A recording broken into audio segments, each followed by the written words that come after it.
Hello everyone. Yes, this is Ankit Singh Pal and welcome to Magnet Brains Hindi medium, जहां आपको मिलता है class 6 to class 12 free online education, वो भी हाई क्वालिटी कंटेंट के साथ। Students, magnet brains Hindi medium and English medium अब प्रोवाइड कराता है आपको सीबीएसई बोर्ड के साथ साथ UP board, Delhi board, MP board, Rajasthan board and Bihar board, वो भी बिल्कुल फ्री में। Students, magnet brains Hindi medium and English medium E notes and E books की भी फैसिलिटीज प्रोवाइड कराता है, जिसको आप अवेल कर सकते हैं। लिंक डिस्क्रिप्शन बॉक्स में दे रखी है। यहां पर हम लोग पढ़ते हैं फुली ऑर्गेनाइज्ड वे में विद डेली प्रैक्टिस क्वेश्चंस के साथ, यानी इसके बाद आपको कहीं पर भी भटकने की जरूरत नहीं है और टेंशन लेने की तो बिल्कुल भी बात नहीं है। तो आइए स्टार्ट करते हैं आज की क्लास। सर, आज हम लोग क्या क्या पढ़ने वाले हैं? आज हम लोग पढ़ेंगे क्लास 12 के फर्स्ट चैप्टर, जो कि हम लोग पढ़ते आ रहे हैं, वैद्युत आवेश तथा क्षेत्र के एनसीईआरटी सॉल्यूशंस। हम लोगों ने students NCERT solution question number 1 से लेकर 12 तक हम लोग अपने समझ चुके थे, कवर कर लिए थे, और आज हम लोग पढ़ेंगे उसका सेकंड पार्ट, और इस पार्ट में हम लोग कवर करेंगे क्वेश्चन नंबर 13 से क्वेश्चन नंबर 23 तक। तो आइए स्टार्ट करते हैं क्वेश्चन नंबर 13। उससे पहले जल्दी से वीडियो को लाइक करें, शेयर करें और चैनल को सब्सक्राइब भी कर दें, जिससे आप सबके दोस्तों के पास पहुंच जाए ये वीडियो और उनको भी पता चल जाए कि ओके क्लास 12 स्टार्ट हो चुका है और हम लोग बहुत सारा पढ़ भी चुके हैं, एनसीईआरटी सॉल्यूशंस पे आ गए हैं।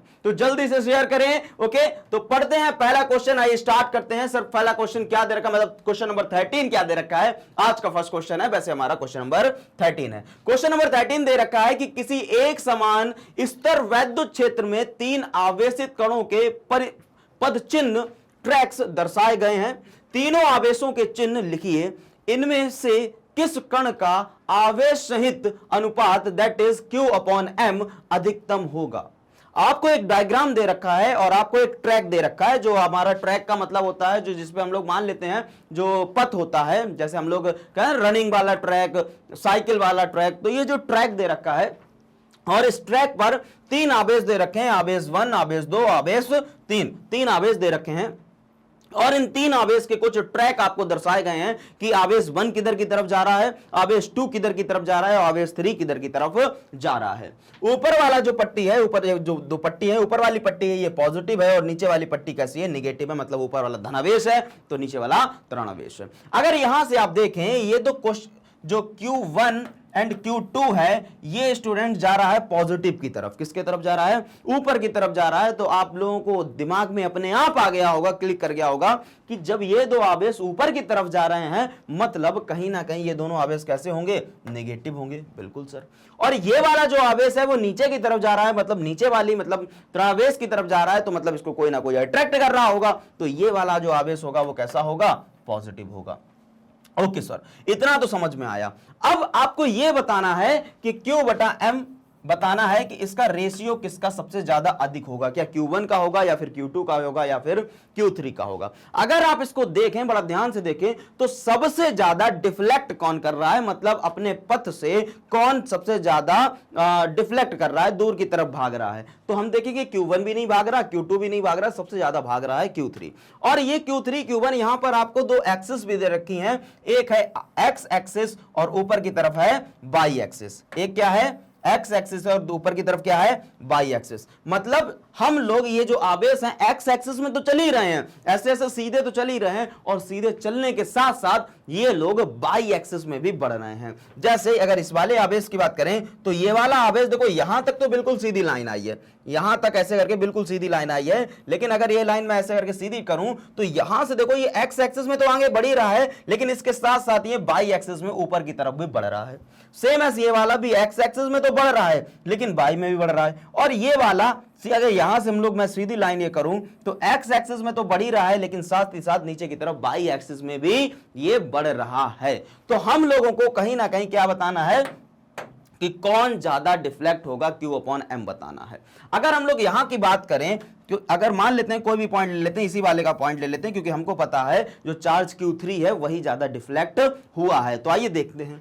मान लेते हैं यहां पर कोई पॉइंट Q है, ठीक है, कोई भी पॉइंट ले लेते हैं। इस पॉइंट पर इधर की तरफ जितनी भी चीजें चल रही होंगी, हर एक का जो वेग होगा, जो एक्स डायरेक्शन का वेग होगा, चाहे उसको प्रारंभिक वेग ले लो या फिर अंतिम वेग ले लो, वो सारा वेग जो होगा वो कैसा होगा, कांस्टेंट होगा। मतलब जो वेलोसिटी होगी एक्स डायरेक्शन में वो कैसी होगी, कांस्टेंट। तो यहां पर मैं बोल सकता हूं कि u x that is initial velocity equals to final velocity equals to v, जो कि कैसी होगी, हमारी कांस्टेंट होगी। हाँ या ना, मतलब फिक्स होगी, बदलेगी नहीं। सर बदलेगा क्या, बदलेगा हमारा नीचे वाली वेलोसिटी, क्योंकि ऑब्जेक्ट हमारा जो आवेश है वो कहां की तरफ जा रहा है, नीचे की तरफ जा रहा है। तो जब नीचे की तरफ जा रहा है तो इसमें कुछ ना कुछ क्या होगा, एक्सीलरेशन होगा। क्या होगा, एक्सीलरेशन होगा, दैट इज ए वाई। लेकिन यहां पर जब सीधे की तरफ जा रहा है, जब वेलोसिटी कांस्टेंट है एक्स डायरेक्शन में, जो हमारी वेग है वो कांस्टेंट है, क्या एक्सीलरेशन होगा? सर जब वेग कांस्टेंट है तो एक्सीलरेशन होगा ही नहीं, क्योंकि एक्सीलरेशन क्या होता है कि वेग का परिवर्तन समय के साथ, जब वेग बदलता है तभी तो एक्सीलरेशन आता है। तो यहां पर अगर हम बोलें कि ए एक्स, मतलब एक्स डायरेक्शन में जो एक्सीलरेशन होगा वो कितना होगा, सर जीरो होगा। एक्स डायरेक्शन में जो एक्सीलरेशन होगा वो कितना होगा, जीरो होगा। तो आइए देखते हैं जरा, हाँ इधर की तरफ देखते हैं। अगर हम लोग बताएं एक हमारा, तो हमें x निकालनी है कि x डायरेक्शन में कोई चीज कितनी चली और y डायरेक्शन में कोई चीज कितनी चली। तो अगर हम लोग x डायरेक्शन का निकालते हैं, किसका निकालते हैं, x, इसको अगर इधर की तरफ ले लेते हैं, ओके ब्लैंक साइड ले लेते हैं।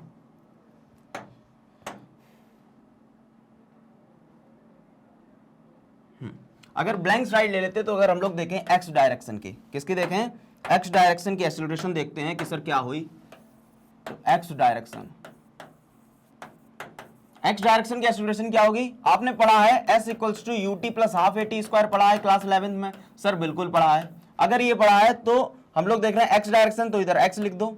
u क्या है, यू एक्स होगा, t प्लस हाफ a की जगह ए एक्स टी स्क्वायर।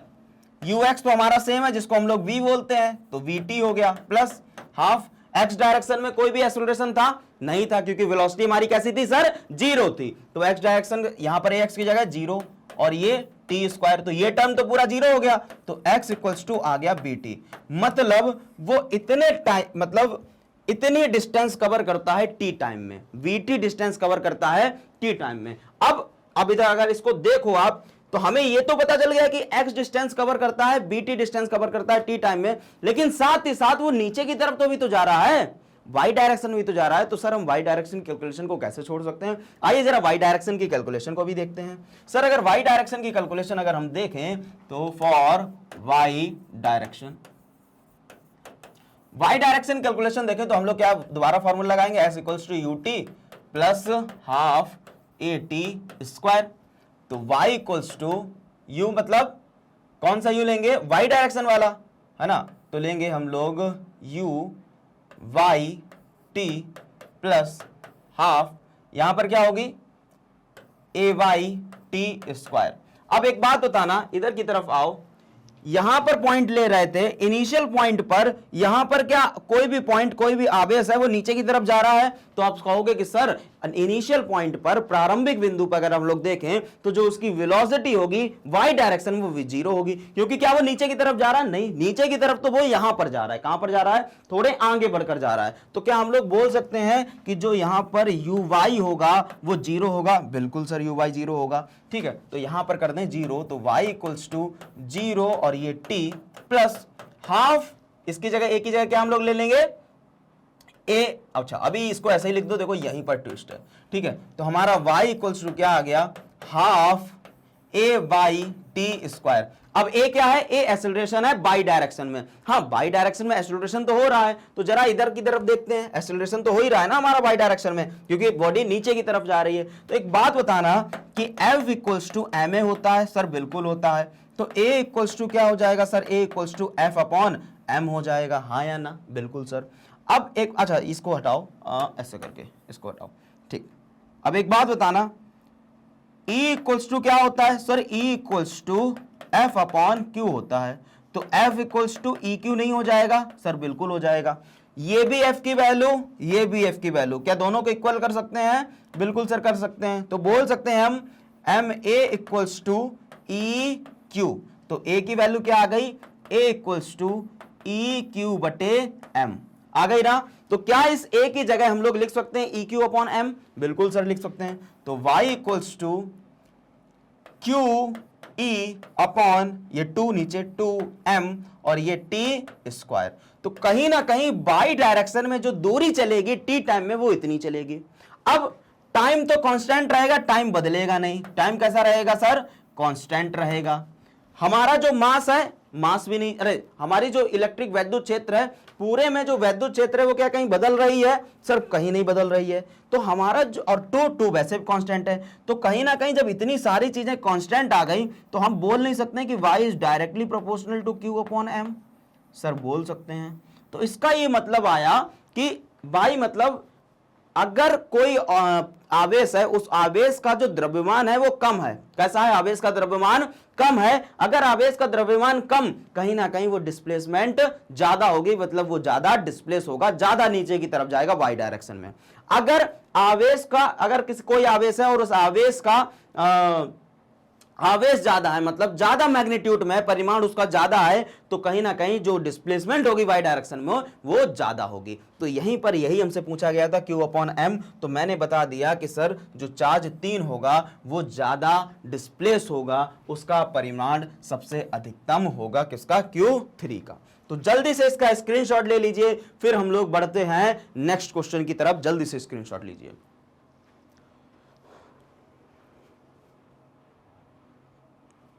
ले लिया? Okay sir. सर इसका स्क्रीनशॉट ले लिया, तो मैं इसको हटा देता हूं। ओके, समझ में आया क्या पहला क्वेश्चन? ओके, समझ में आया तो बढ़ते हैं हम लोग नेक्स्ट क्वेश्चन की तरफ। और इसी का उत्तर मैंने उधर बता दिया था ब्लैंक स्लाइड पे। Okay sir, question number 14। Sir question number 14 क्या कह रहा है, आइए देखते हैं। एक समान विद्युत क्षेत्र E इक्वल्स टू 3 × 10 की power 3 I cap. Okay sir, I cap के फॉर्म में दे रखा है। न्यूटन पर कूलाम पर विचार कीजिए। इस क्षेत्र का 10 सेंटीमीटर भुजा के वर्ग के उस पृष्ठ से जिसका तल YZ तल के समांतर है, गुजरने वाला फ्लक्स क्या होगा? ओके, अगर हम लोग क्या है इस क्षेत्रफल के भुजा के वर्ग, अगर हम लोग किसी वर्ग को, मतलब किसी स्क्वायर को, अगर कोई भी एक समतल प्लेन है, उस प्लेन को YZ के डायरेक्शन में रख दें, YZ के पैरेलल रख दें, समांतर रख दें, तब आपको बताना है कि जो फ्लक्स होगा फाई ई की वैल्यू आपको निकालनी है। ठीक है, क्वेश्चन नंबर ए कह रहा है इसी वर्ग से गुजरने वाला फ्लक्स कितना है यदि इसके तल का अविलंब एक्स अक्ष से 60 डिग्री का कोण बनाता है। अगर थीटा 60 डिग्री हो जाए तब फ्लक्स कितना होगा? दो क्वेश्चन कह रहा है। एक कह रहा है कि जब कोई भी प्लेन है, मान लेते हैं कोई एक प्लेन है, यहां पर एक कॉपी है, तो उस कॉपी को अगर हम लोग YZ प्लेन पर रख दें, YZ के प्लेन पर रख दें, तब वो कितना फ्लक्स बनाएगा। अगर उसी प्लेन को अब हम लोग एक्स एक्सिस से 60 डिग्री एंगल पर झुकाकर रख दें, मतलब जो थीटा है वो 60 डिग्री कर दें, तब फ्लक्स कितना आएगा। तो चलिए करते हैं, इस क्वेश्चन को बनाते हैं। मान लेते हैं यहां पर सबसे पहले हम लोगों को बनाना पड़ेगा 3D प्लेन, ऐसे करके कुछ इस तरीके से मान लेते हैं ये x है सर, ये y है, और z किधर की तरफ होगा? z मतलब बिल्कुल परपेंडिकुलर ऊपर की तरफ होगा, सामने की तरफ, जैसे ऐसे करके सामने होगा, लेकिन मैं सामने तो बना नहीं सकता हूं, तो मैं बनाता हूं बेटा इधर की तरफ। समझ में आया? इसको बोल दिया z। अब मैं यहां पर क्या बनाऊंगा? एक प्लेन बनाऊंगा। ठीक है, ऐसे करके बना देता हूं। ओके, ग्रीन वाला लेता हूं, ऐसा और ये ऐसा। ओहो, सही नहीं बना अपना, है ना? दोबारा बनाते हैं। ये लो, देखो ये x है, ये y है और ये z है। ठीक है, यहां पर कोई एक प्लेन रखा है, कोई एक प्लेन रखा है इस तरीके से, ऐसे ऐसे। ठीक है, अब इस प्लेन पर मैंने कहां पर रख दिया? y और z पर रख दिया। कहां पर रख दिया? y और z पर मैंने कोई प्लेन रख दिया है। यहां पर जो इलेक्ट्रिक फील्ड की डायरेक्शन है I कैप में है, मतलब E जो दे रखा है, कितना दे रखा है? 3 × 10 की पावर, जरा देख लेते हैं कितना दे रखा है, 10 की पावर 3 I कैप, 10 की पावर 3 I कैप न्यूटन पर कूलाम। अब उन्होंने कहा है कि इस पर जरा फ्लक्स बताओ, फाई की वैल्यू बताओ। किसकी बताओ? फाई ई की वैल्यू बताओ। अब यहां पर देखना, अगर ये प्लेन ऐसे करके रखा है, आपको दिख ऐसे रहा है, ब्लैक बोर्ड पे दिख रहा होगा, व्हाइट मतलब स्क्रीन पर दिख रहा होगा, अगर इस ये प्लेन YZ पे रखा है, YZ का मतलब है, मैं अपने हाथ से दिखाता हूं, ये है YZ का मतलब कुछ इस तरीके से रखा है प्लेन हमारा। तो अगर इस प्लेन पर मैं ऐसे करके एरिया वेक्टर डालूंगा, हमेशा सरफेस के पैरेलल रहता है, एरिया वेक्टर डालूंगा, एरिया वेक्टर कुछ इस डायरेक्शन में होगी, बिल्कुल सर, जो एरिया वेक्टर होगी वो किस डायरेक्शन में होगी, इस डायरेक्शन में होगा। अगर अब देखो एरिया वेक्टर और इलेक्ट्रिक फील्ड लाइंस, वैद्युत बल रेखा के बीच में, वैद्युत क्षेत्र के बीच में कितना एंगल बन रहा है सर, दोनों पैरेलल है, तो जो थीटा की वैल्यू बनेगी वो कितनी बनेगी, 0। बस आंसर आ गया हमारा। हमें यही निकालना था कि एंगल कितना बनेगा, थीटा कितना बनेगा। और वो कैसे जानते हैं कि जैसे ही मैंने प्लेन रखा, उस प्लेन पर हम लोगों ने एरिया वेक्टर डाला, और एरिया वेक्टर डालने से मुझे पता चल गया कि ए और ए दोनों पैरेलल है, मतलब थीटा की वैल्यू कितनी है, 0 है। तो लगा देते हैं formula, sir phi E equals to, अब तो आ गया आंसर, ई ए कॉस 0। ई कितना दे रखा, 3 इंटू 10 की पावर 3। ए कितना दे रखा, एरिया देखो जरा, एरिया कितना है, एरिया 10 सेंटीमीटर है, मतलब ये वाली जो दूरी है ये 10 है, 10 सेंटीमीटर। 10 सेंटीमीटर का मतलब है, एरिया करेंगे, स्क्वायर का एरिया क्या होता है, साइड इंटू साइड, मतलब 10 इंटू 10, और सेंटीमीटर को मीटर में चेंज करेंगे तो इंटू कर दो 10 की पावर -4, -2 इसका, -2 इसका, मतलब -4, और ये क्या आ गया, cos 0 की वैल्यू 1। कोई दिक्कत परेशानी नहीं सर। तो कितनी वैल्यू हो गई, 3 इंटू 10 की पावर 3 इंटू 10 की पावर 2 इंटू 10 की पावर -4। ये कितना आ गया हमारा, 3 इंटू 10 की पावर 3 2 5 इंटू 10 की पावर -4, कुछ आ गया आपका 30, और ये क्या आया, फ्लक्स आया है, फाई ई। फ्लक्स का क्या होता है, ई ए मतलब न्यूटन मीटर स्क्वायर पर कूलम। ये हमारा क्या आ गया, फ्लक्स आ गया। जल्दी से नोट कर लीजिए, और समझ में तो आ ही गया होगा, तो जल्दी से नोट करिए, फिर करते हैं इसका next question, that is B. कर लिया, ओके सर आपने इतना कर लिया, तो अब करते हैं नेक्स्ट क्वेश्चन। तो इसको करते हैं इरेज, और करते हैं नेक्स्ट क्वेश्चन, इसी का बी।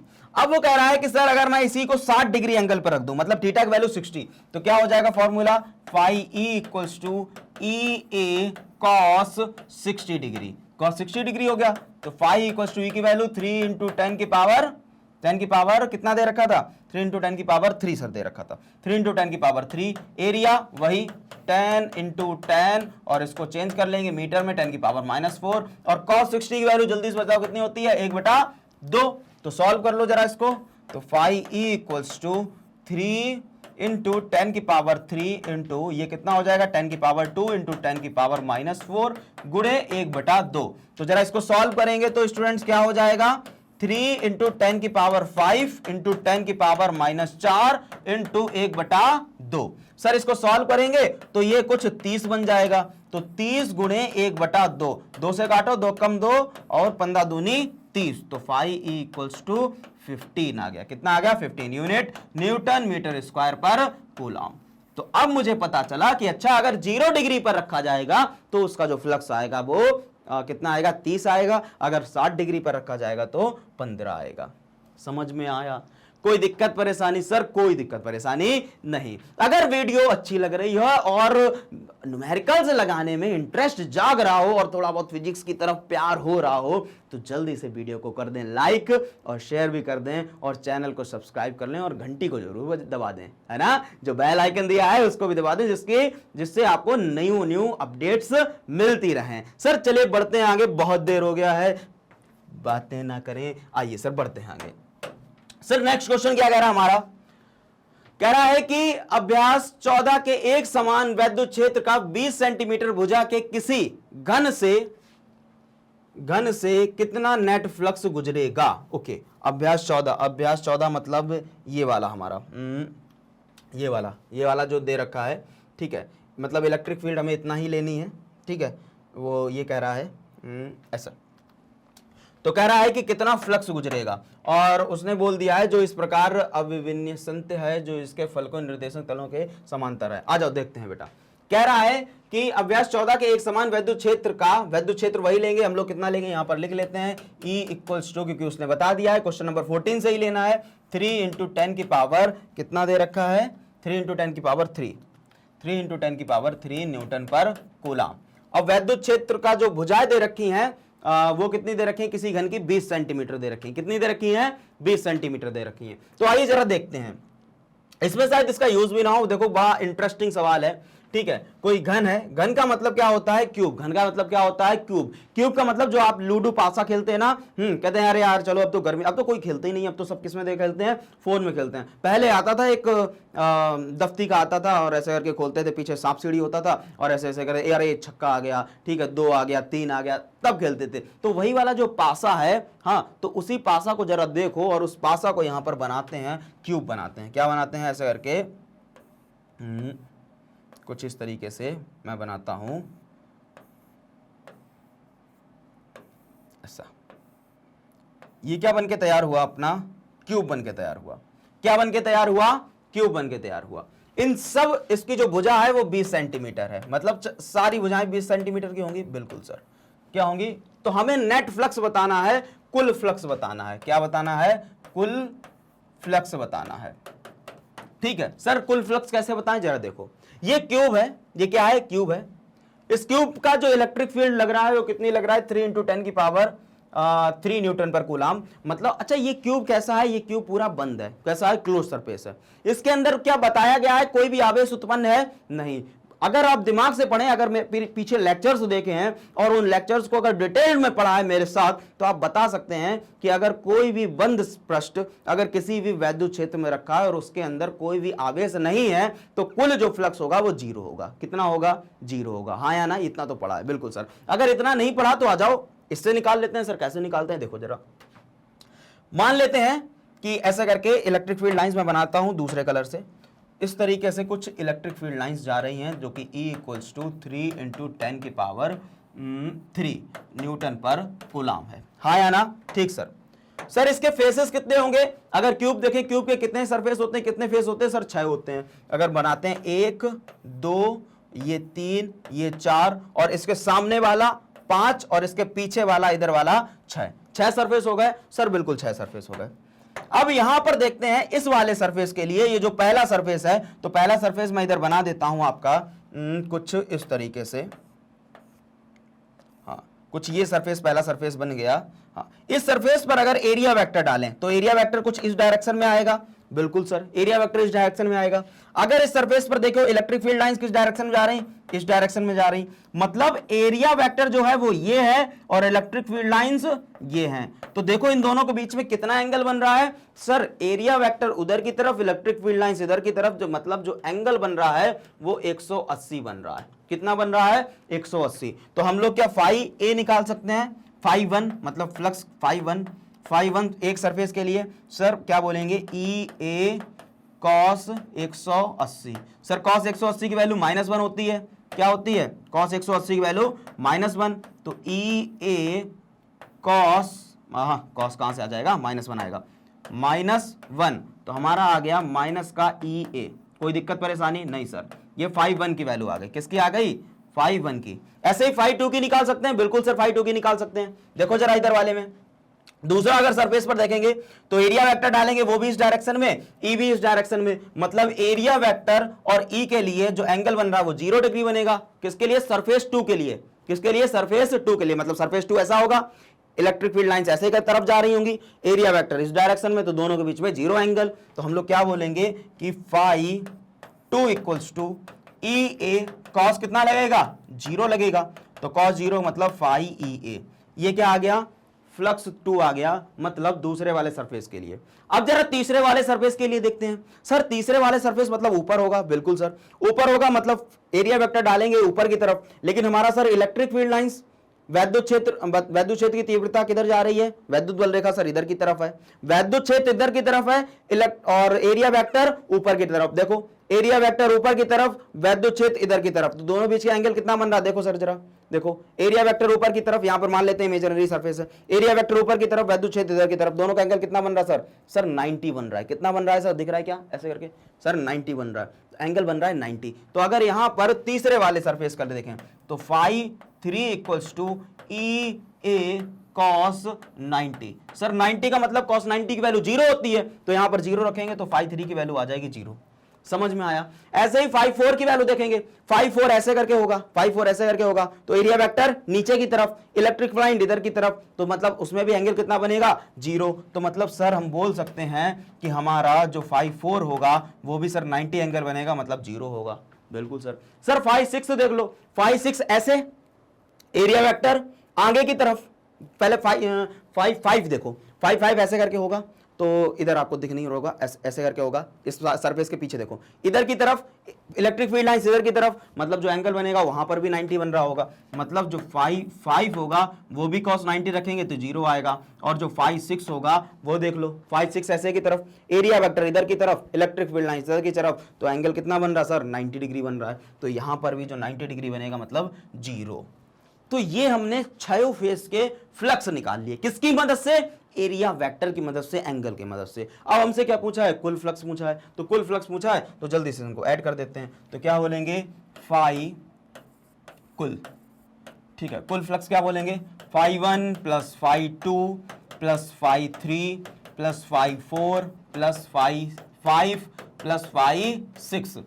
कौन कौन 0 है, ये 0 ये 0 ये 0 ये 0, लेकिन ये वाला फाई 1 क्या है, माइनस का ई ए है, और फाई 2 क्या है, ई ए है, तो प्लस माइनस माइनस मतलब कुल जो फ्लक्स आया वो कितना आया, कुल फ्लक्स सर 0 आया, और ये तो मैंने पहले भी बताया था, हाँ या ना। तो जल्दी से पहले इसकी स्क्रीनशॉट ले लीजिए, फिर बढ़ते हैं हम लोग नेक्स्ट क्वेश्चन की तरफ। इसका स्क्रीनशॉट ले लीजिए, ले लिया, और इसका भी स्क्रीनशॉट ले लीजिए, फिर हम लोग बढ़ते हैं नेक्स्ट क्वेश्चन की तरफ। ले लिया स्क्रीनशॉट, ओके स्टूडेंट्स, तो मजा आ रहा है ना। देखो क्वेश्चन कोई भी कठिन नहीं है, कैसा नहीं है, कठिन तो है ही नहीं बिल्कुल, हाँ आपको गारंटी से बात बताता हूं कि आपको मजा तो आ रहा होगा, है ना, क्योंकि इतना ज्यादा कोई कठिन है ही नहीं, बड़ा मजा आ रहा है। अच्छा सर मजा आ रहा है फर्जी में ही, आ जाओ बेटा। ठीक, किसी काले बॉक्स के पृष्ठ पर वैद्युत क्षेत्र की सावधानी पूर्वक ली गई माप यह संकेत देती है कि बॉक्स के पृष्ठ से गुजरने वाला नेट फ्लक्स जो दे रखा है आपको 8 × 10 की पावर 3 न्यूटन मीटर स्क्वायर पर कूलाम है। बॉक्स के भीतर नेट आवेश कितना होगा, आपको मतलब क्यू की वैल्यू जाननी है। ओके सर, यदि बॉक्स के पृष्ठ से नेट वही मुखी फ्लक्स शून्य है, मतलब बाहर जो आउटवर्ड फ्लक्स है वो 0 है, तो क्या आप यह निष्कर्ष निकालेंगे कि बॉक्स के भीतर कोई आवेश नहीं है, क्यों अथवा क्यों नहीं। अच्छा ओके, देखते हैं। तो सबसे पहला क्वेश्चन करते हैं। पहला क्वेश्चन वो कह रहा है कि सर एक बॉक्स है हमारा, एक क्या है, एक बॉक्स है, एक डब्बा है, बॉक्स है, उस बॉक्स में जो फ्लक्स दे रखा है, मतलब फाई ई की वैल्यू दे रखी है, वो दे रखी है 8 × 10 की पावर 3 दे रखी है। कितनी दे रखी है, 8 × 10 की पावर 3। और आपसे क्यों पूछ रहा है, क्या पूछ रहा है, पहले वाले में क्या पूछ रहा है, सर आप नेट आवेश क्यों बताओ। तो आपको कहीं दिमाग में आया कि सर पूरा एक बंद सरफेस है, बंद पृष्ठ है, और उस पृष्ठ का हमें फ्लक्स दे रखा है। बिल्कुल सर, और हमें आवेश पूछा है, तो कहां पर फ्लक्स और आवेश का रिलेशन दे रखा है। सर समझ में आया, फ्लक्स और आवेश का रिलेशन तो हम लोगों ने गॉस की प्रमेय में पढ़ा था, गॉस थ्योरम में पढ़ा था। गॉस थ्योरम क्या बताती थी, गॉस थ्योरम बताती थी कि फाई इक्वल्स टू क्यू बटे एप्सिलॉन नॉट, और एप्सिलॉन नॉट का मान तो हमें पता है कितना होता है, जल्दी चिल्ला के बोलो सर, 8.85 × 10 की पावर -12 होता है ना। तो बस इस एप्सिलॉन नॉट की वैल्यू रख देंगे और हमें फ्लक्स पता ही है, क्यों निकाल देंगे आराम से। सर आइए देखते हैं, तो किधर करें, इधर ही कर लेते हैं, बहुत आसान है। तो phi E equals to q बटे एप्सिलॉन नॉट, हमें क्या चाहिए, क्यू की वैल्यू चाहिए, तो ऐसे करके, तो क्यू इक्वल्स टू ऊपर भेज दो, तो phi into epsilon naught. Sir phi E की वैल्यू कितनी दे रखी है, 8 × 10 की पावर 3, एप्सिलॉन नॉट की 8.85 × 10 की पावर -12। स्टूडेंट जब इसको आप सॉल्व करेंगे तो जरा पावर्स को सॉल्व कर लेते हैं। 8 × 8.85, अरे अच्छा 5 को सही से बनाए है ना, 8 लग रहा है, ठीक है, 8.85 इंटू, और 12 में से 3 गए, -9। जरा आप जब इसको सॉल्व करेंगे तो सॉल्व करने के समथिंग आंसर आएगा आपका 7 × 10 की पावर -8 कूलाम। कितना आएगा, 7 × 10 की पावर -8 कूलाम। तो जल्दी से मतलब आप लोगों को पता चल गया सर नेट चार्ज कितना होगा। सर जो नेट चार्ज हमारा आएगा ना वो आएगा 7 × 10 की पावर -8 कूलाम। सर जल्दी से इसका स्क्रीनशॉट ले लीजिए, फिर बढ़ते हैं नेक्स्ट क्वेश्चन की तरफ। ले लिया, ओके स्टूडेंट्स। अब वो अगला क्वेश्चन क्या कह रहा है, अब अगला कह रहा है कि यदि बॉक्स के पृष्ठ से नेट बहिर्मुखी फ्लक्स शून्य है, मतलब जो बॉक्स है उसके जो बाहर जो आउटवर्ड फ्लक्स है अगर वो 0 है तो आप क्या ये निष्कर्ष निकालेंगे कि बॉक्स के भीतर कोई आवेश नहीं होगा? बिल्कुल सर। अगर फ्लक्स की वैल्यू 0 है मतलब phi E equals to q बटे एप्सिलॉन नॉट है, ठीक है। अगर इसकी वैल्यू 0 है तो कहीं ना कहीं हम लोग बोल सकते हैं एप्सिलॉन नॉट की वैल्यू कांस्टेंट है, तो हम लोग यही तो बोलेंगे कि सर ये जो क्यू है, क्यू की वैल्यू 0 होगी तभी तो ये फ्लक्स हमारा 0 आया है। बिल्कुल सर, समझ में आया? मतलब अगर बॉक्स के अंदर कोई भी आवेश प्रेजेंट नहीं है तो हम लोग बोलेंगे कि जो फ्लक्स होगा वो हमारा कैसा होगा? 0 होगा। समझ में आया? बिल्कुल सर। तो बढ़े आगे की तरफ? बिल्कुल सर, बढ़ते हैं नेक्स्ट क्वेश्चन। ओहो क्या बना है ये डायग्राम, वाओ, ठीक है। देख रहे हो कितना 3D में डायग्राम बना है। आ जाओ बढ़ते हैं आगे। तो लिखा है कि चित्र में दर्शाए अनुसार 10 सेंटीमीटर भुजा के किसी वर्ग के केंद्र से ठीक 5 सेंटीमीटर ऊंचाई पर कोई 10 माइक्रोकूलम आवेश रखा है। इस वर्ग से गुजरने वाले वैद्युत फ्लक्स का परिमाण क्या है? संकेत में दे रखा है वर्ग को 10 सेंटीमीटर किनारे के किसी घन का एक फलक मानिए। ओके, ये लिखा है, ये दे रखा है कि एक हमारा एक सरफेस दे रखा, पृष्ठ दे रखा है जो कि 10 सेंटीमीटर का है, जिसकी भुजाएं हैं जो 10 सेंटीमीटर है, मतलब चौड़, मतलब एक स्क्वायर टाइप का दे रखा है। इधर भी 10 और इधर भी 10 सेंटीमीटर दे रखा है। उसके बिल्कुल सेंटर से, सेंटर पॉइंट से उसके जैसे ये मान लेते हैं, ये मेरा ऐसे करके 10 10 ऐसा एक है स्क्वायर है, इसके बिल्कुल 10 सेंटीमीटर के, इससे बिल्कुल सेंटर पॉइंट से 5 सेंटीमीटर ऊपर, कहां 5 सेंटीमीटर ऊपर क्या रखा है? एक 5 सेंटीमीटर ऊपर एक आवेश रखा है, जो रखा है यहां पर आवेश रखा है। कितना रखा है? 10 इंटू 10 की पावर, माइक्रो को चेंज करो, 10 की पावर -6 कूलम, इतना आवेश रखा हुआ है। तो इस वर्ग से गुजरने वाला वैद्युत फ्लक्स आप ज्ञात करिए। क्या ज्ञात करो? इस वर्ग से गुजरने वाला वैद्युत फ्लक्स ज्ञात करो। और उसने हिंट के रूप में, संकेत के रूप में क्वेश्चन ने क्या दे रखा है कि ये जो वर्ग है, ये जो वर्ग है, एक स्क्वायर का जो टुकड़ा है, मान लो ये जो है वो हमारे क्यूब का पार्ट है। किसका पार्ट है? घन का एक पार्ट है, एक फलक है। सर अच्छा, तो बनाए क्या? इसी को बना लेते हैं। मान लेते हैं कि ये हमारा क्या है? एक ऐसे करके, अरे ठीक, ऐसे करके, ठीक। इसको अगर इसको नेक्स्ट पेज पे करें तो ज्यादा अच्छा रहेगा। यहां पर, ठीक, यहां पर हमारा क्या है? एक स्क्वायर है, ठीक है, जिसकी जो लंबाई और चौड़ाई है, मतलब भुजा है, वो 10 सेंटीमीटर है। और कहा है कि इसका एक पार्ट है, तो हम लोग यहां पर क्या बना लेते हैं? एक क्यूब बना लेते हैं, क्योंकि ये क्यूब का पार्ट है, उसने क्वेश्चन में बोल रखा है। तो ऐसे करके हम लोगों ने क्या बना लिया? एक क्यूब बना लिया। सही है, एक बना लिया क्यूब। इस क्यूब के ये वाला जो हम लोगों को पार्ट था, क्वेश्चन में यही वाला पार्ट दिख रहा था, मैं इसको रेड से हाईलाइट कर देता हूं। ऐसा यही वाला हम लोगों को पार्ट अभी दिख रहा था, देखने को मिला था, ये वाला पार्ट। बिल्कुल सर, यही वाला। अब इस बॉक्स से, और ये जो है इसकी भुजा कितनी है सर? 10 सेंटीमीटर है यहां तक। और अगर इधर वाले की बात करें, मतलब अगर क्यूब है तो हर एक की 10 सेंटीमीटर होगी। बिल्कुल सर। इससे बिल्कुल 5 सेंटीमीटर, इसके सेंटर से 5 सेंटीमीटर ऊपर, मतलब कहीं ना कहीं क्यूब के बिल्कुल सेंटर में एक चार्ज रखा है। एक क्या रखा है? एक आवेश रखा है। और उस आवेश की वैल्यू कितनी दे रखी है? 10 माइक्रोकूलम। कितनी दे रखी है? 10 माइक्रोकूलम। तो हम लोग यहां पर बोल सकते हैं कि जो आवेश है वो कितना है? 10 माइक्रोकूलम है। हाँ है ना? अब आपको इस क्यूब का नेट फ्लक्स बताना है, तो देखो यही बोल रखा है कि गुजरने वाला फ्लक्स का परिमाण बताइए, नेट फ्लक्स बताइए। सर नेट फ्लक्स कैसे बताएं? मतलब नेट फ्लक्स क्या? उसने सिर्फ इस वाले सरफेस का पूछा है, इस वाले एक सरफेस का पूछा है, जो सरफेस दे रखा है। सर ये क्यूब है, ये क्या है? क्यूब है, बीच में एक आवेश रखा है। तो क्या अगर बीच में एक आवेश रखा है, बंद सरफेस है, तो गॉस के नियम से, किसके नियम से? गॉस के नियम से हम ये नहीं बोल सकते हैं कि सर जो फ्लक्स होगा, जो हमारा फाई ई होगा, वो क्यू बटे एप्सिलॉन नॉट होगा। बिल्कुल होगा, क्योंकि एक आवेश रखा है और इलेक्ट्रिक फील्ड के अंदर रखा है, तो क्यू बटे एप्सिलॉन नॉट होगा। बिल्कुल सर।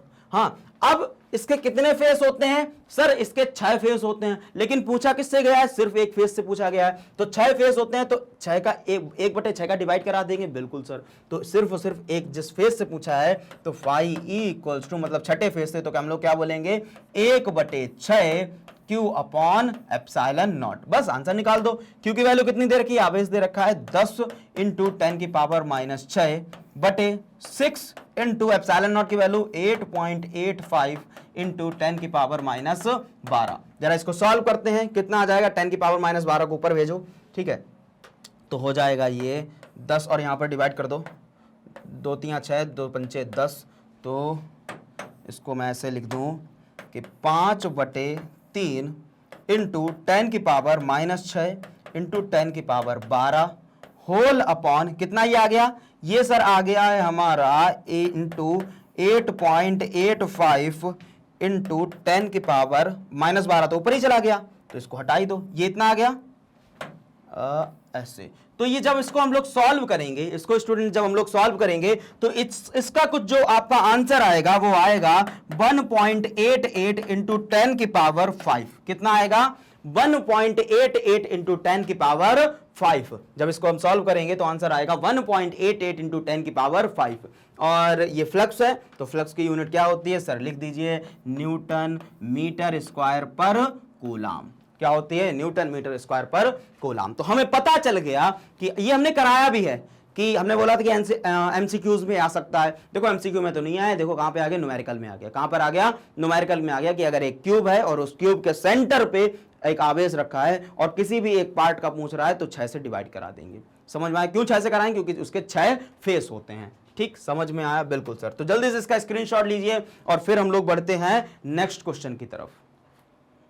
ले लिया ना स्क्रीनशॉट, ओके सर, ले लिया स्क्रीनशॉट। बढ़ते हैं नेक्स्ट क्वेश्चन की तरफ, तो इसको कर देते हैं पहले क्लियर।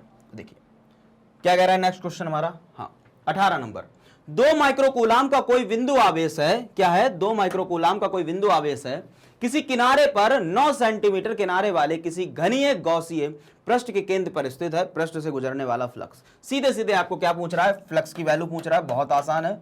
हाँ, और आपसे कह रहा है कि सर जो क्यू दे रखा है वो कितना दे रखा है, 2 माइक्रोकूलाम, मतलब 2 इंटू 10 की पावर माइनस 6 कूलाम। ठीक, तो आंसर लगा दो गॉस थ्योरम वाला कि sir phi E equals to क्या होता है, क्यू बटे एप्सिलॉन नॉट। तो phi E equals to sir q का वैल्यू 2 गुणे 10 की पावर माइनस 6 बटा एप्सिलॉन नॉट की सर याद है 8.85 इंटू 10 की पावर माइनस 12। जरा इसको सॉल्व करेंगे तो क्या आएगा सर, पॉइंट को हटाएंगे, ऊपर 3 जीरो बढ़ा देंगे, 10 की पावर 3 और इसको ऊपर ले जाएंगे तो 2 इंटू 10 की पावर माइनस 6 इंटू 10 की पावर 3 और इंटू 10 की पावर इस 12 को भी ऊपर ले जाएंगे, 10 की पावर 12 हो जाएगा, होल अपॉन सर ये क्या बचा 885, क्या बचा सर 885। तो जब हम इसको सॉल्व करेंगे तो आंसर मैं लिख देता हूं इधर, जब इसको सॉल्व करेंगे तो फाई ई इक्वल्स टू क्या आ जाएगा 2.26 इंटू 10 की पावर 5। क्या आ जाएगा स्टूडेंट, जब इसको सॉल्व करेंगे 2.26 इंटू 10 की पावर 5,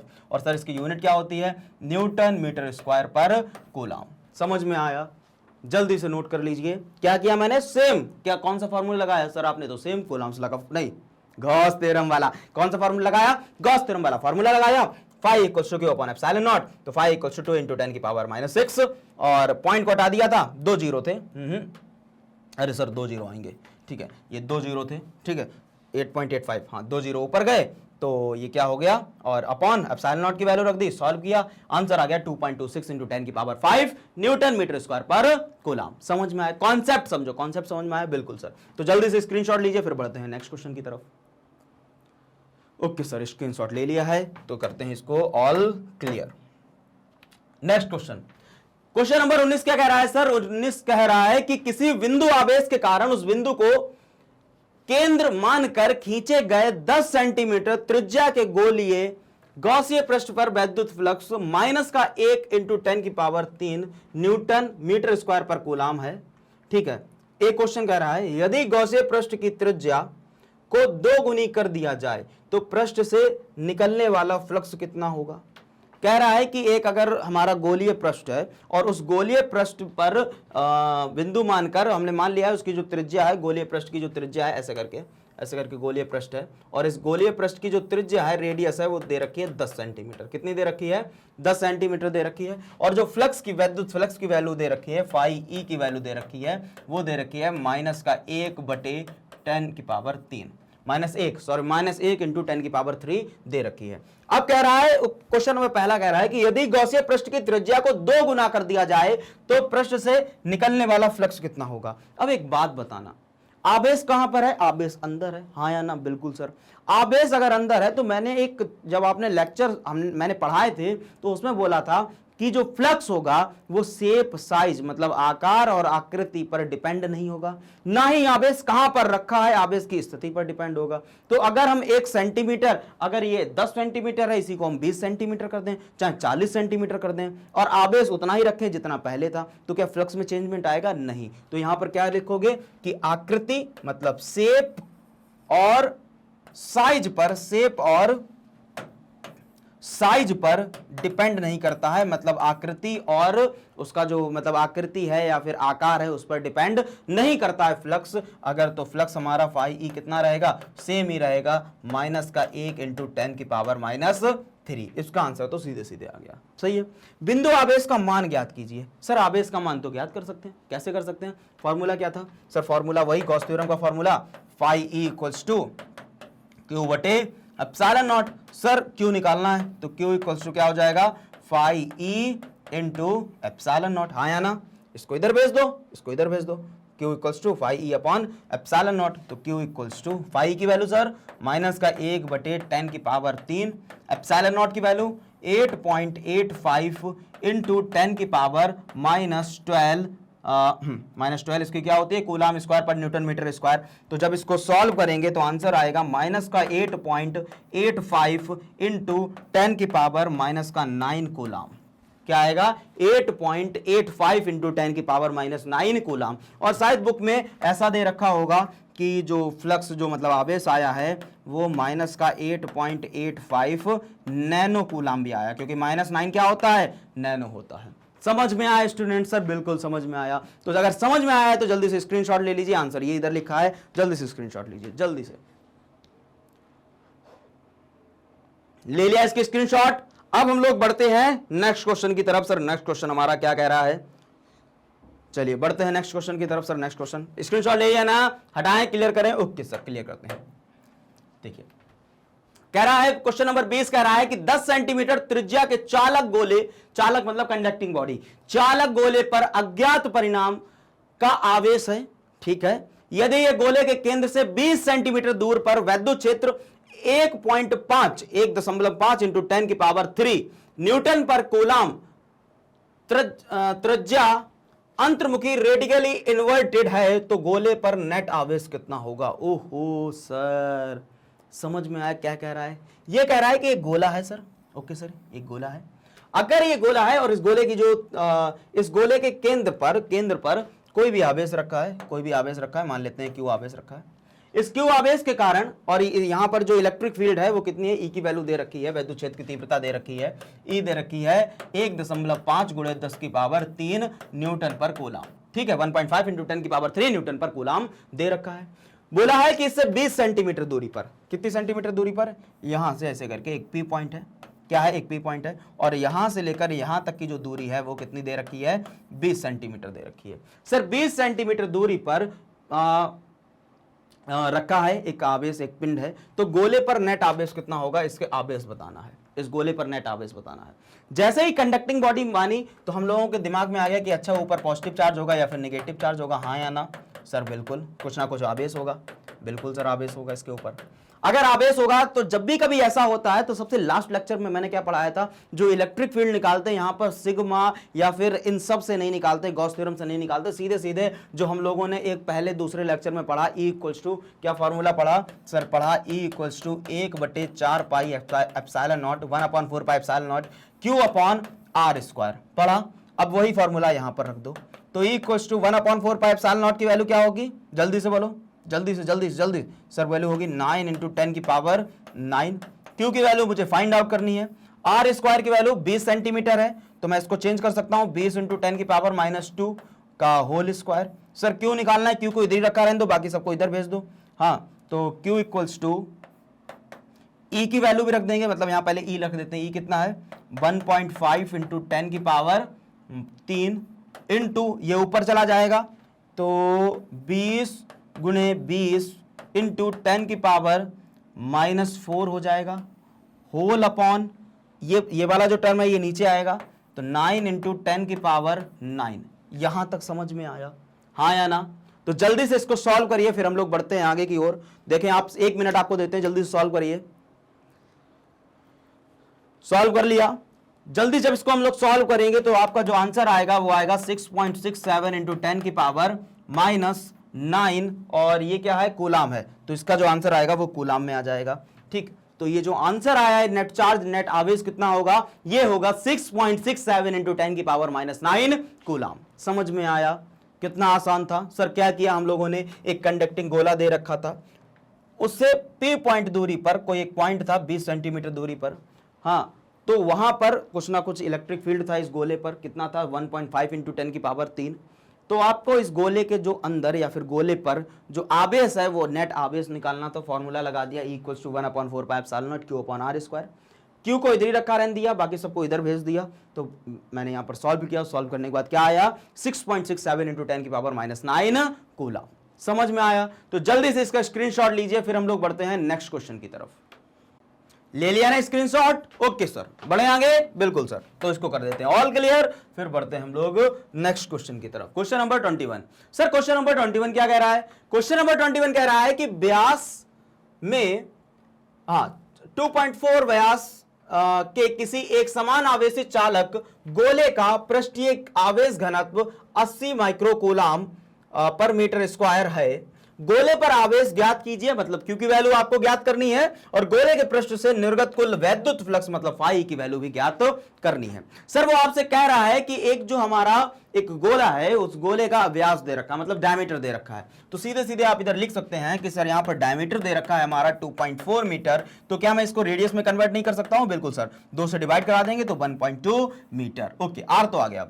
सर वो बोल रहा है कि इसके बाद पृष्ठ आवेश घनत्व मतलब सिग्मा की वैल्यू बोल रहा है आपको कितनी दे रखी है, 80 माइक्रोकूलाम, माइक्रो को चेंज कर देंगे 10 की पावर -6 कूलाम पर metre square. Okay, question number पहला कह रहा है आपसे, ए कह रहा है कि आप बताइए गोले पर आवेश ज्ञात कीजिए, मतलब Q की वैल्यू ज्ञात कीजिए। तो ठीक है sir. Sir question number B क्या कह रहा है? बी कह रहा है कि फ्लक्स निकालिए, फाई निकालें। ठीक है, फाई ई। तो सबसे पहले फाई ई तो हम लोग तब निकाल लेंगे जब हमें चार्ज पता चलेगा, आवेश पता चलेगा, तभी तो लगाएंगे फाई = Q/ε0। लेकिन मुझे पहले सबसे पहले Q निकालना है। तो सर Q निकालें कैसे? तो Q कैसे निकालते हैं? जो हमें दे रखा है सिग्मा, इसी की मदद से निकालते हैं। हमको पता है सरफेस चार्ज डेंसिटी, आवेशीय पृष्ठ घनत्व मुझे पता है कितना होता है सर, सिग्मा = Q/ε0, नहीं Q/A होता है। बिल्कुल, कि कितना आवेश भरा हुआ है, कितना आवेश संग्रहित है उसके एकांक क्षेत्रफल में, उसी को बोलते हैं आवेशित पृष्ठ घनत्व बोलते हैं। तो हमें Q की वैल्यू चाहिए, तो Q = A को इधर भेज दो, सिग्मा × A। अब आप कहेंगे कि सर मुझे एरिया तो पता नहीं है, क्षेत्रफल तो नहीं पता। अरे गोला है ना सर, गोला है, तो गोला का स्फीयर का एरिया क्या होता है, 4πr², तो रख देते हैं 4πr²। तो Q = यहां पर सिग्मा की वैल्यू रख दो।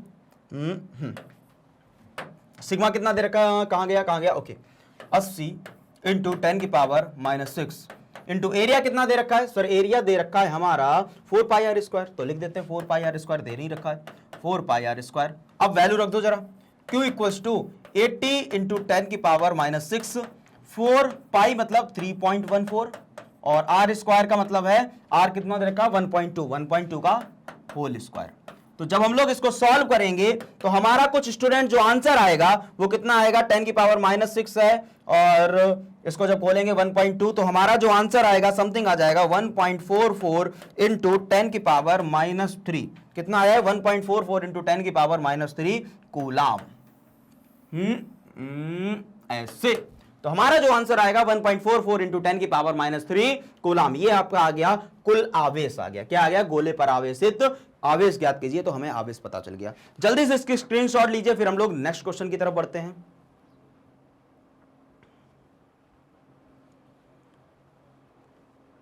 कर लिया? ठीक है, अब सर बढ़ते हैं नेक्स्ट क्वेश्चन पे। अब हम लोग निकालेंगे फाई की वैल्यू। किसकी निकालेंगे? फाई की वैल्यू। तो इसको इरेज कर दें। बिल्कुल सर, मैंने कर दिया इरेज। तो अब देखते हैं फाई की वैल्यू सर निकालते हैं। तो सर गॉस थ्योरम की निकालेंगे। गॉस थ्योरम की मदद से क्या होता है, फाई = Q/ε0, तो Q/ε0। तो फाई = Q की वैल्यू कितनी दे रखी थी सर, Q की वैल्यू कितनी दे रखी थी, जरा इधर देखते हैं।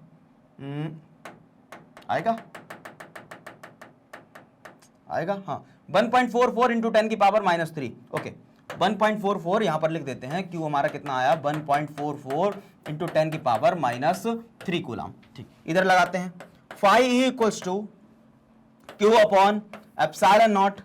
Phi E equals to q कितना है 1.44 इंटू 10 की power -3 coulomb upon epsilon naught की जगह क्या रखेंगे 8.85 इंटू 10 की पावर -12। तो रख देते हैं 8.85 इंटू 10 की पावर -12, रख दिया 10 की पावर -12। अब जब हम इसको सॉल्व करेंगे पॉइंट हटाएंगे, ऊपर 2 जीरो बढ़ा देंगे। बिल्कुल सर, ये 12 ऊपर चला जाएगा तो क्या आ जाएगा, इधर से पॉइंट हटाएंगे, मतलब ऐसा कर सकते हैं ना, पॉइंट से पॉइंट हटा दो। बिल्कुल सर, ये वाले पॉइंट से ये वाला पॉइंट हटा दो, ये ऊपर भेज दो, तो हमारा आ जाएगा something phi E equals to 144 into 10 की पावर -3 इंटू 10 की पावर 12 होल अपॉन 885। इसको सॉल्व करेंगे तो फाई ई इक्वल्स टू 144 बटे 885 इंटू 10 की पावर 12 में से 3 गया -9 तो प्लस का 9। तो जब आप इसको सॉल्व करेंगे तो phi E equals to something आपका आ जाएगा 1.63 इंटू 10 की पावर 8। और ये फाई ई है तो फाई की यूनिट क्या होती है, न्यूटन मीटर स्क्वायर पर कूलम। समझ में आया ना स्टूडेंट, ये आपके आ गई फाई ई की वैल्यू। जल्दी से इसका स्क्रीनशॉट लीजिए, फिर बढ़ते हैं हम लोग नेक्स्ट क्वेश्चन की तरफ। तब तक ये समझ में आया क्या? बिल्कुल सर, कुछ नहीं किया, गॉस थ्योरम का फॉर्मूला लगाया है। ठीक है, तो जल्दी से स्क्रीनशॉट लीजिए, फिर बढ़ते हैं हम लोग नेक्स्ट क्वेश्चन की तरफ। ले लिया ना? ठीक है सर इसका स्क्रीनशॉट ले लिया, तो बढ़ते हैं आगे और इसको करते हैं ऑल क्लियर। ओके सर, अब देखते हैं क्वेश्चन नंबर 22। कोई अनंत रेखीय आवेश 2 सेंटीमीटर दूरी पर 9 इंटू 10 की पावर 9 न्यूटन पर कूलम वैद्युत क्षेत्र उत्पन्न करता है। कह रहा है अनंत रेखीय आवेश। अनंत रेखीय आवेश का मतलब लीनियर चार्ज डेंसिटी। ओहो सर, लीनियर चार्ज डेंसिटी क्या वही कि एकांक लंबाई में कितना आवेश संग्रहित है उसी को कहते हैं लीनियर चार्ज डेंसिटी। हाँ वही, जिसको लैम्डा से डिनोट करते थे और जिसका फॉर्मूला होता था लैम्डा इक्वल्स टू क्यू बटे एल, वही है। तो सर लीनियर चार्ज डेंसिटी है वो कोई अनंत रेखीय आवेश 2 सेंटीमीटर दूरी पर, मतलब आर की दूरी दे रखी है, और 9 इंटू 10 की पावर 9 इंटू 10 की पावर 4 न्यूटन पर कूलम वैद्युत क्षेत्र उत्पन्न करता है। रेखीय आवेश घनत्व बताइए, मतलब आपको लैम्डा की वैल्यू ज्ञात करनी है। किसकी वैल्यू ज्ञात करनी है सर? लैम्डा की। अगर लैम्डा का सिर्फ और सिर्फ फॉर्मूला यहां पर पता है कि क्यू बटे एल होता है, तो साहब इससे काम नहीं चलने वाला, इससे काम नहीं चलने वाला। आपको क्या मैंने गॉस थ्योरम्स की एप्लीकेशंस कराई थी? बिल्कुल। अनुप्रयोग कराए थे गॉस प्रमेय के? हाँ सर कराए तो थे। तो जो पहली एप्लीकेशन थी, एक लंबा सा वायर था, इस वायर के आसपास मैंने क्या मान लिया था, एक गॉसियन सिलेंडर मान लिया था, और इसके आर दूरी पर एक बी बिंदु रखी थी। इस बी बिंदु पर यहां पर ये पूरा कैसा था, पॉजिटिव चार्ज था। तब हम लोगों ने इलेक्ट्रिक फील्ड निकाली थी, हाँ या ना? अरे सर याद तो आया। तो जो फॉर्मूला आया था नीचे ना, E equals to 1/2 pi epsilon naught lambda upon r, उसी फॉर्मूला का यूज करेंगे, तब जाके कहीं ना कहीं ये क्वेश्चन होगा जाके। तो मुझे क्या निकालना है? सबसे पहले इधर लिखते हैं लैम्डा मुझे निकालना है। गिवन में क्या दे रखा है? आर दे रखा है 2 सेंटीमीटर, इसको हम लोग चेंज कर लेंगे 2 इंटू 10 की पावर -2 मीटर। और ई दे रखा है साहब, ई दे रखा है हमारा 9 इंटू 10 की पावर 4 न्यूटन पर कूलम दे रखा है। ठीक है, लगाएं क्या हम लोग? बिल्कुल सर करते हैं। तो E equals to 1/2 pi, formula क्या होता है 1/2 पाई एप्सिलॉन नॉट लैम्डा बटे आर। अब हम लोग क्या निकालना है? इस लैम्डा की वैल्यू निकालनी है। किसकी वैल्यू निकालनी है सर? लैम्डा की वैल्यू निकालनी है। तो लैम्डा को इधर भेज दो, बाकी सबको इधर ही रहने दो। ठीक है, तो पैसे यहां पर एक चीज कर सकते हैं, हमें 1/2 पाई एप्सिलॉन नॉट की वैल्यू नहीं पता है। 1/2 पाई एप्सिलॉन नॉट की वैल्यू नहीं पता है, तो हम लोग क्या करें, 2 से मल्टीप्लाई करा दें और 2 से डिवाइड करा दें, तो ये 1/4 पाई बन जाएगा।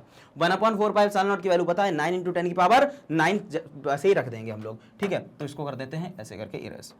तो यहां पर क्या करते हैं, 2 से मल्टीप्लाई 2 से डिवाइड, तो यहां पर भी 2 यहां पर भी 2, तो हो जाएगा E equals to 1/4 pi epsilon naught, और बाद में ये 2 कट जाएगा यहां पर क्योंकि 2 है, 2 लैम्डा अपॉन आर। समझ में आया? इसकी वैल्यू हम लोग रख देते हैं सर। ठीक, तो E इक्वल्स टू, ई की वैल्यू पहले रखते हैं। ई की वैल्यू कितनी है? ई की वैल्यू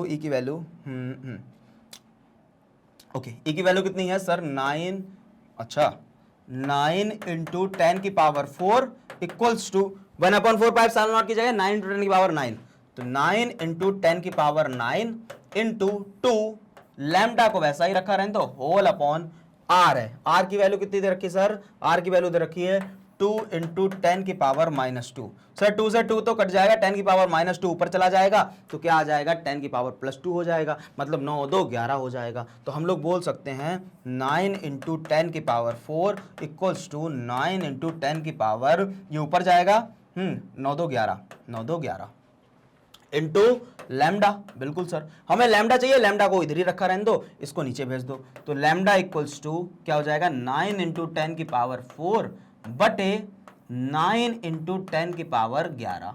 सर 9 से 9 कट जाएगा, 10 की पावर 11 ऊपर चला जाएगा, तो ऊपर जाएगा तो क्या आ जाएगा? 1 इंटू 10 की पावर 4 माइनस 11, हाँ या ना? और 11 में से 4 गया, 5 बचा, तो आंसर कितना आएगा? 11 4 गया, 4 5 6 7 8 9 10 11, ओह 7 बचा। सर क्या बात कर रहे हो सर, ठीक है। तो कितना आ जाएगा यहाँ पर? इसका आंसर किधर लिखें यार? ऊपर लिख देते हैं, ठीक है, इसको इरेज कर देते हैं क्योंकि इसका तो कोई मतलब ही नहीं है, ठीक। तो जो इसका आंसर आएगा वो कितना आ जाएगा? ठीक है, इसका आंसर कितना आ जाएगा? तो लैम्डा इक्वल्स टू 1 इंटू 10 की पावर कितना? -7। और ये किसका, इसका यूनिट क्या होती है? कूलाम पर मीटर। तो ये हमारा आया जाके आंसर, और ये तब आया जब आपको ये फॉर्मूला पता था, E equals to 1/2 pi epsilon naught lambda upon r. और सॉल्व करने के लिए 2 से मल्टीप्लाई 2 से डिवाइड। जल्दी से इसका स्क्रीनशॉट लीजिए, फिर बढ़ते हैं हम लोग नेक्स्ट क्वेश्चन की तरफ। जल्दी से स्क्रीनशॉट ले लीजिए इसका, ले लिया ना स्क्रीनशॉट? ठीक है स्टूडेंट्स, अब हम लोग बढ़ते हैं नेक्स्ट क्वेश्चन की तरफ। तो इरेज कर दें इसको, ओके सर इरेज कर दीजिए, कर दिया इरेज।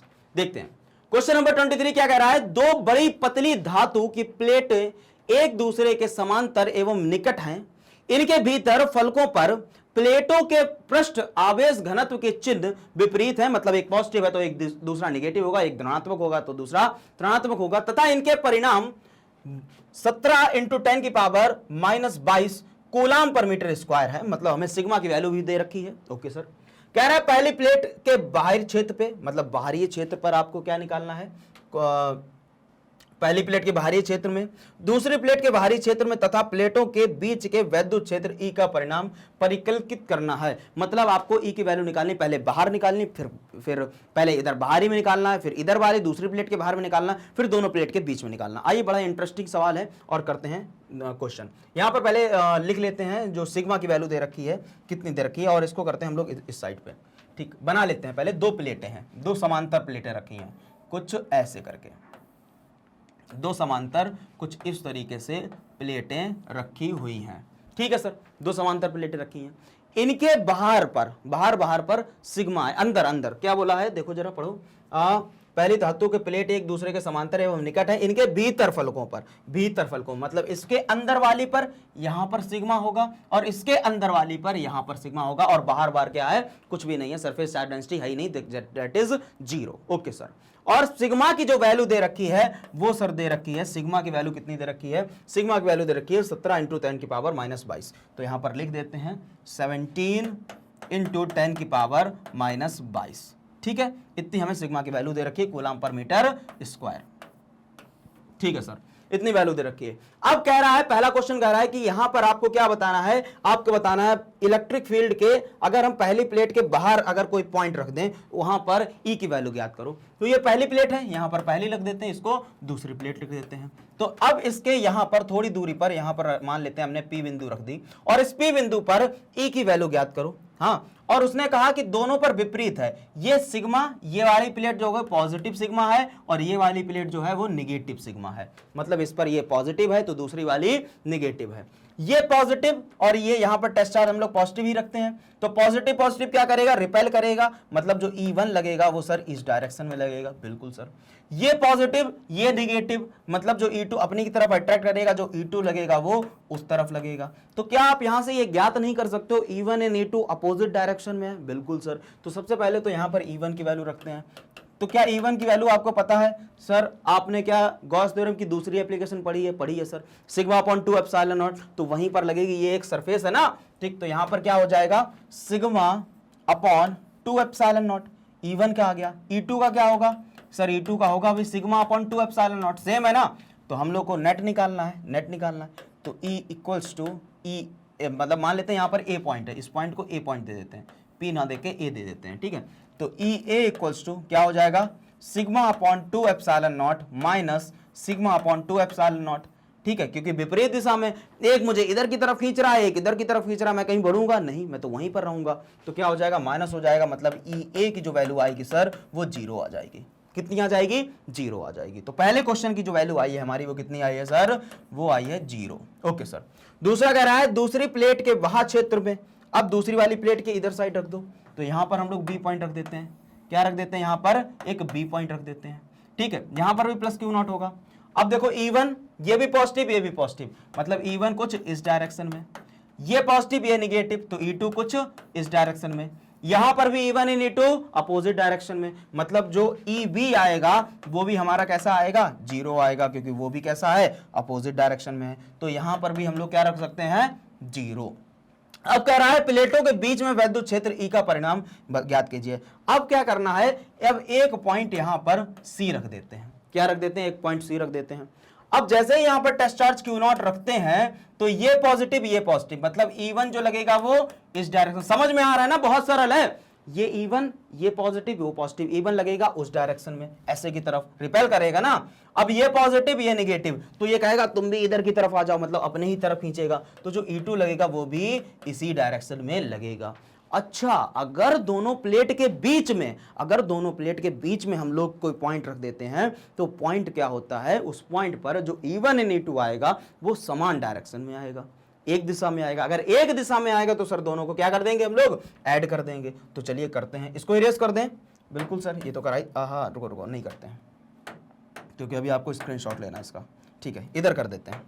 ठीक, हाँ आ जाएगा इतने में। तो हम लोग क्या निकालना है, तो EC इक्वल्स टू क्या बोलेंगे, E1 प्लस E2।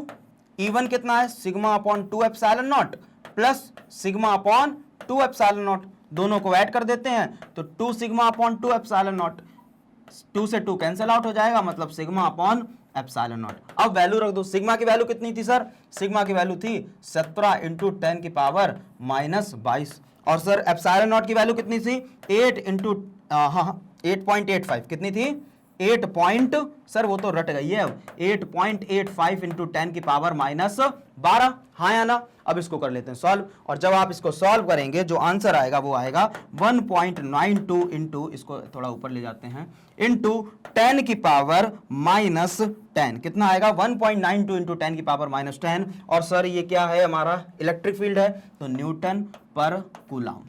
समझ में आया, ये हमारा आंसर आ गया है, और इसको हाईलाइट करके लिख देते हैं। ठीक है, 1.92 इंटू 10 की पावर माइनस 10 न्यूटन पर कूलम। तो समझ में आया कैसे हम लोगों ने बाहरी क्षेत्रफल निकाला, फिर इधर वाले क्षेत्रफल निकाला, फिर बीच में रख दिया। समझ में आया, तो जल्दी से इसका स्क्रीनशॉट लीजिए, फिर हम लोग बढ़ते हैं नेक्स्ट क्वेश्चन की तरफ।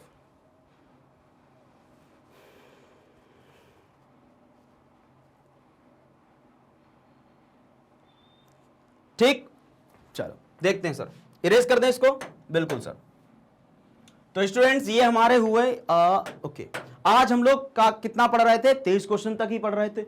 तो ये सारे एनसीईआरटी के सॉल्यूशंस हो गए हैं, और आशा करते हैं कि आज आपको सारे क्वेश्चंस अच्छे से समझ में आए होंगे और थोड़ा बहुत फिजिक्स से प्यार हो ही गया होगा। अभी थोड़ा हो रहा है, लेकिन अभी तो एक चैप्टर खत्म हुआ है, आने वाले चैप्टर्स में आपको फिजिक्स से बहुत ज्यादा प्यार होने वाला है, इसकी मैं गारंटी लेता हूं। ओके, तो ऐसे ही इंटरेस्टिंग वीडियोस को देखने के लिए आप magnet brains Hindi medium and English mediums के यूट्यूब चैनल पर भी विजिट कर सकते हैं, एप्लीकेशन पर भी और वेबसाइट पर भी। Students, magnet brains Hindi medium and English medium provide कराता है आपको सीबीएसई बोर्ड के साथ साथ Delhi board, Bihar board, UP board, MP board, Rajasthan board, Vedic maths crash course and spoken English, वो भी हाई क्वालिटी एजुकेशन के साथ, बिल्कुल फ्री ऑफ कॉस्ट में। Students, magnet brains Hindi medium and English medium आपको E notes and E books की भी facilities provide कराता है, जिसको आप अवेल कर सकते हैं। लिंक वीडियो के डिस्क्रिप्शन बॉक्स में दे रखी है। Students, Facebook, Instagram, Twitter, Telegram and WhatsApp पर भी जरूर फॉलो कर लें, जिससे आपको न्यू अपडेट्स मिलती रहें।